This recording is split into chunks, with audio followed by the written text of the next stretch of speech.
মাঘৰ বিহু আহিল মইনা মাঘৰ বিহু আহিল মেজিৰ জুই জ্বলিল মইনা মেজিৰ জুই জ্বলিল ये क्या सुन रहा हूँ मैं 10 কিলো মাংস লৈ এক কণী লৈ এবাৰ লোকেল গেলা খাম চা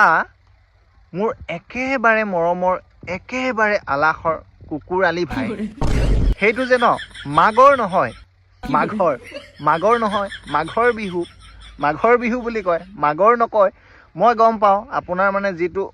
চুটি চাপৰ চাইজ ন তেনেকৈ জিভাখনো অলপমান চুটি চাপৰ গতিকে শব্দ উচ্চাৰণ কৰোঁতে অলপ চলপ ভুল হ'ব পাৰে ডাঙৰ কথা নহয় আৰু আপুনি পিকনিকত 10 কেজি মাংস লৈ যাব পাৰে তাৰ লগত লোকেল গেলাও খাব পাৰে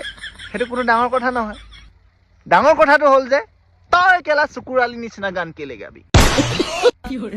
তই চকুৰালি কপি কেলে কৰিবি তই কেলা চকুৰালি নিচিনা গান কেলে গাবি মোক সেইটো ক সেইটো উত্তৰ দে তই মোক